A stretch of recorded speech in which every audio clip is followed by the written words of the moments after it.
আর এই মুহূর্তে যে খবরে নজর রাখতেই হচ্ছে, বাংলাদেশ থেকে ফিরছেন পড়ুয়ারা, একে একে পড়ুয়ারা ফিরছেন বাংলাদেশ থেকে। ভারতে ফেরালো কেন্দ্র। আরো বিস্তারিত মৈত্রী আমাদের জানাবে। মৈত্রী, কতজন পড়ুয়াকে ভারতে ফেরানো হলো কেন্দ্রের তরফ থেকে, কি জানা যাচ্ছে এবং বিদেশ মন্ত্রক বা কি বিবৃতি দিচ্ছে?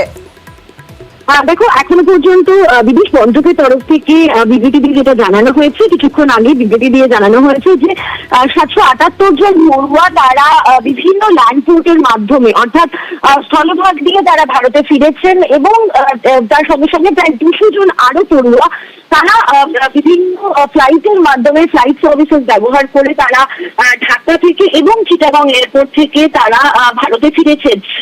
আরো প্রায় 4000 পড়ুয়া এই বিভিন্ন বিশ্ববিদ্যালয়, বাংলাদেশের বিভিন্ন বিশ্ববিদ্যালয়ে তারা রয়েছে এবং ভারতীয় যারা হাই কমিশন এবং অ্যাসিস্ট্যান্ট হাই কমিশন যেগুলি রয়েছে তাদের তরফ থেকে নিয়মিত যোগাযোগ রাখা হচ্ছে, তাদের সব রকমের অ্যাসিস্ট্যান্স দেওয়া হচ্ছে বলে জানানো হয়েছে এবং বাংলাদেশ সরকারের সঙ্গেও বিদেশ মন্ত্রক তারা যোগাযোগ রাখছেন বলে তারা জানিয়েছেন, যদি যে সমস্ত ভারতীয়রা বাংলাদেশের এই উত্তাল পরিস্থিতির মধ্যে আটকে পড়েছেন তাদের নিরাপত্তা সুনিশ্চিত যাতে করা যায় সেই ব্যবস্থা তারা করছেন।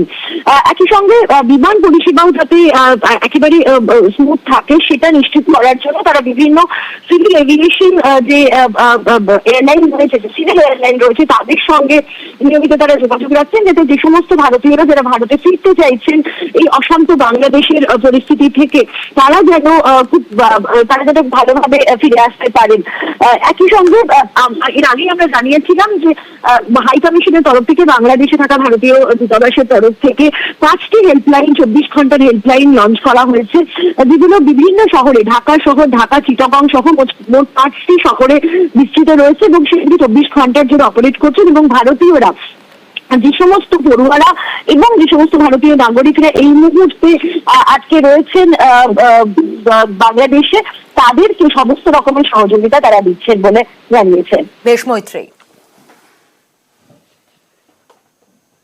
বাংলাদেশ থেকে ভারতে ফেরত নেপাল, ভুটান, মলদ্বীপের পড়ুয়ারা দেশে ফিরছে।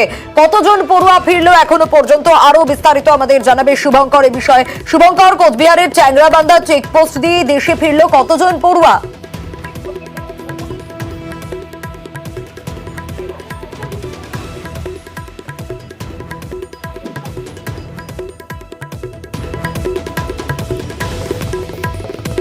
শুভঙ্কর রয়েছেন আমাদের সঙ্গে। শুভঙ্কর, কোচবিহারের চ্যাংরাবান্ধা চেকপোস্ট দিয়ে দেশে ফিরলো কতজন পড়ুয়া, কি জানা যাচ্ছে?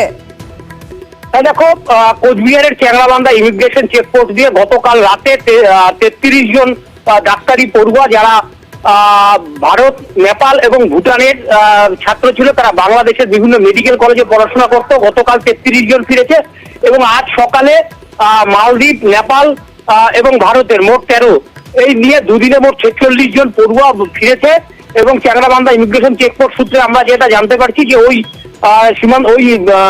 সীমান্ত ওই গেট দিয়ে ইতিমধ্যেই বাংলাদেশের সঙ্গে বাণিজ্য বন্ধ হয়ে গিয়েছে। পাশাপাশি বেশ কিছু পর্যটক যারা বাংলাদেশ থেকে ভারতে এসেছিল তারাও আটকা পড়েছে, তারাও বাংলাদেশে যেতে পারছে না। পাশাপাশি আরো যেটা জানা যাচ্ছে যে আরো বেশ কিছু পড়ুয়া এদিন কোচবিহারের এই চ্যাংরাবান্ধা সীমান্ত দিয়ে বাংলাদেশ থেকে ফিরবে।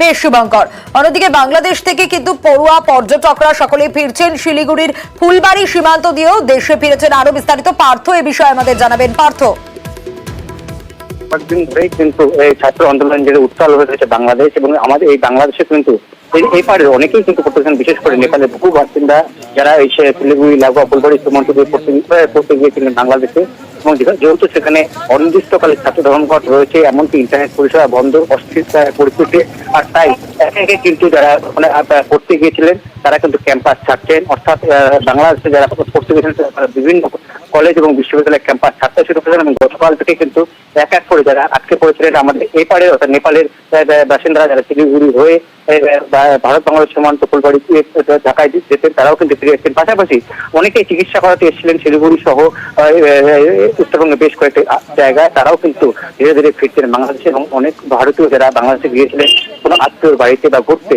তারাও কিন্তু ফিরতেন। কারণ একই পরিস্থিতি ভয়ঙ্কর, এবং যে ছাত্ররা ফিরেছে, বিশেষ করে নেপালের ছাত্র পড়ুয়ারা, তাদের চোখে মুখে এখনো আতঙ্কের ছবি। কারণ গত কয়েকদিন ধরে ইন্টারনেট পরিষেবা বন্ধ থাকায় পরিবারের লোকদের সঙ্গে যেমন কথা হয়নি, তেমনি খাওয়া দাওয়া সবই বন্ধ ছিল।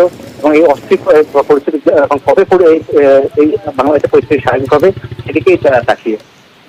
বেশ, ভয় তো ছিল, বাইরে যাইতে একটু মানে ভয় তো ছিল। আর আমি তো ফরেনার, তো বাইরে যাওয়ার জন্য তো নিষেধ করে দিয়েছিল। ওখানে সব কিছু বন্ধ ছিল, তারপরও রাস্তায় মানে কখনই কি হবে কি হবে না, ওইটা ভয় নিয়ে আসতে ওখান থেকে আসছি। ওখানে নেট সেট তো ওখানে চলে নেই, যে বন্ধ করেছে।